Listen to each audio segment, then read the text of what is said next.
we are now to where we are asking for somebody to come in and save us. And they're already here. And if we ask, because of our free will, will you please save us, well, then we've asked for it.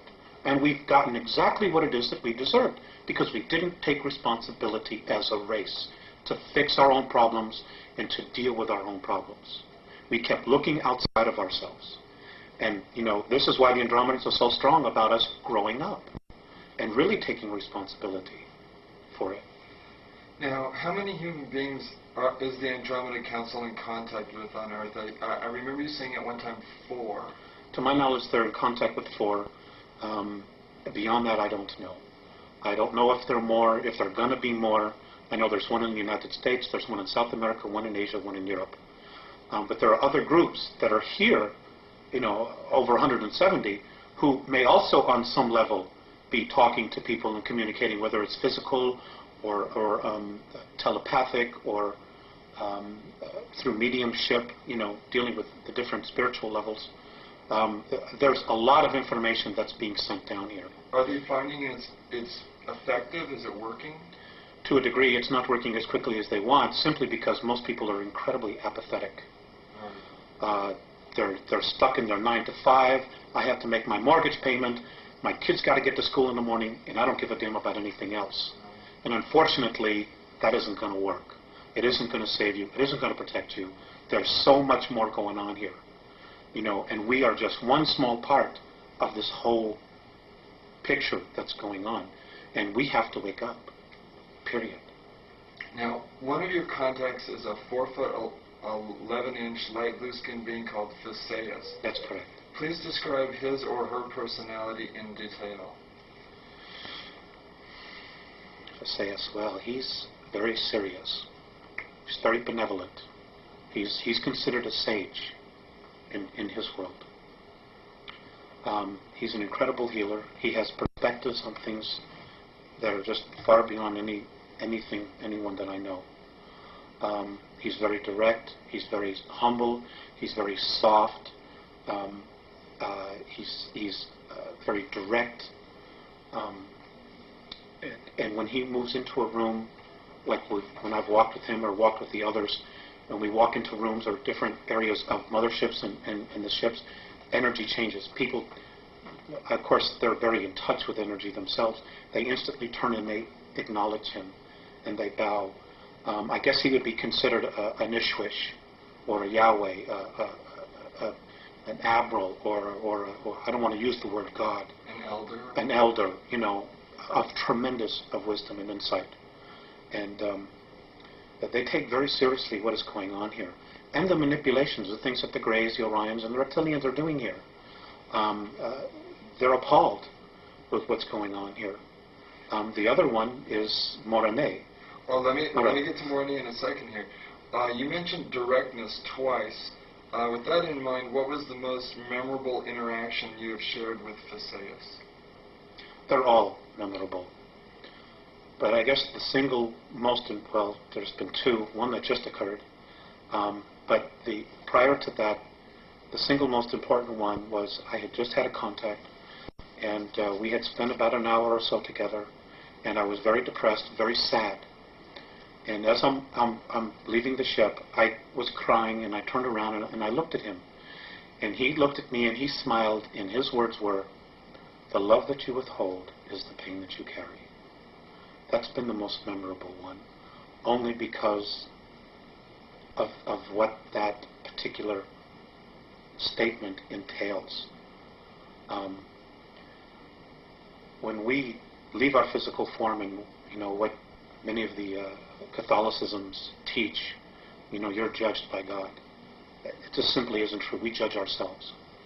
And what I read in that statement is that when we cross over, we look at the places in our life where we withheld love, that we maybe didn't give enough. And we judge ourselves on that.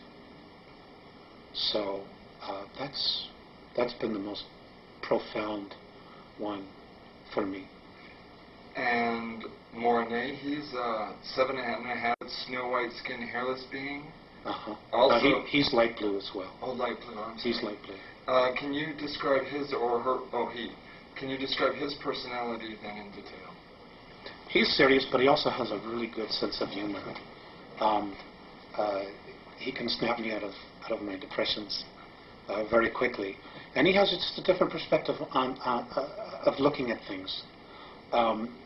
He also tends to be part of their exploratory team. In other words, when there are times when they need to defend themselves or they're confronted with something, he takes on a military type of role. He's very, very fatherly, big brother.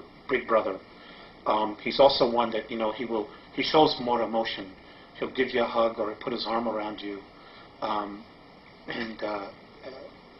he's just really, really wonderful in that sense.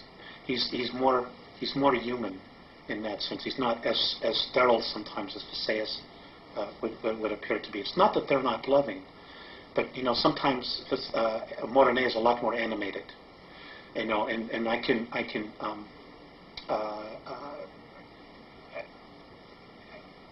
relate more to him, and I think he can relate more to the emotions that we experience here, the tremendous extremes that we experience. I think he's a little bit more in touch with that, than maybe sometimes Visayas appears to be. Now let me ask you, what was the most memorable experience you've had with Morene?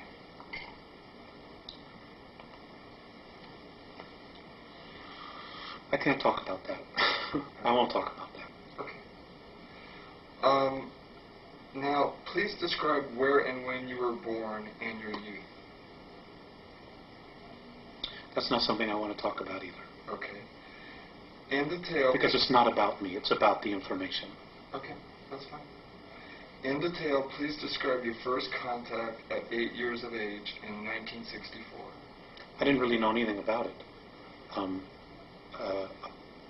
I just knew that I supposedly had fallen asleep, and when I woke up it was evening. Everybody had been looking for me, and I wasn't where I was. And when I took them back to show them where the imprint was, we were playing hide and go seek, and this was in the peninsula of Michigan, near Woodstock, Michigan.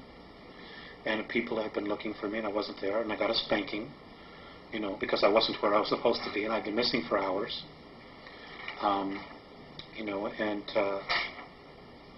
I didn't really know what had occurred until the second contact, which was at age 14, where I was told what had happened, that they had given me a physical, they had given me a suggestion to forget because of my family members just simply wouldn't understand.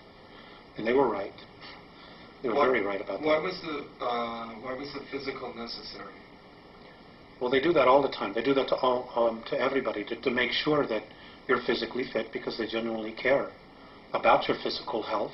And if there are problems, they want to make us aware of it and maybe offer suggestion, like maybe you shouldn't do this, you shouldn't do that. Some people are even experiencing healings. And it's just a genuine caring for, of acknowledging who you are, not only on a physical level, but on a spiritual level. Now, at age 14, what was the nature of that contact? I was taken out of bed, and I woke up and I was on a table in a room, and this was my first introduction to Visayas and Morene, at least conscious introduction. And they were looking down, and I did, on a soul level, experience a recognition. There was no fear whatsoever, and we talked, and they showed me some things about my physical self. They also gave me a ball which recorded my entire energy field, who I was, who I'd been in past lives. And as it was recording this, I could see all these different images of who I'd been going across the screen. And they saved this, and this was put into the computer so that they would contact me and could contact me no matter where they were at any particular time that they need to. I was asked if I wanted to help them. I agreed to do this, although at the time I didn't know exactly what it would entail. I had, at any time, the choice to say no more, but it's been an incredible experience for me. Alex, I presume you had soul recognition of them, that you had had previous incarnations with them. This is true. Do you want to talk at all about any of that? No. Okay. No, everybody on the earth is from someplace else. None of, over 170 who may also on some level be talking to people and communicating, whether it's physical or telepathic or through mediumship, dealing with the different spiritual levels. There's a lot of information that's being sent. With on Earth. I remember you saying at one time 4. To my knowledge, they're in contact with 4. Beyond that, I don't know. I don't know if there are more, if there are going to be more. I know there's one in the United States, there's one in South America, one in Asia, one in Europe. But there are other groups that are here where we are now, to where we are asking for somebody to come in and save us. And they're already here. And if we ask, because of our free will, will you please save us? Well, then we've asked for it. And we've gotten exactly what it is that we deserved, because we didn't take responsibility as a race to fix our own problems and to deal with our own problems. We kept looking outside of ourselves. And, this is why the Andromedans are so strong about us growing up and really taking responsibility for it. Now, how many human beings is the Andromeda Council in contact down here? Are they finding it's effective? Is it working? To a degree, it's not working as quickly as they want, simply because most people are incredibly apathetic. They're stuck in their 9 to 5. I have to make my mortgage payment. My kids got to get to school in the morning, and I don't give a damn about anything.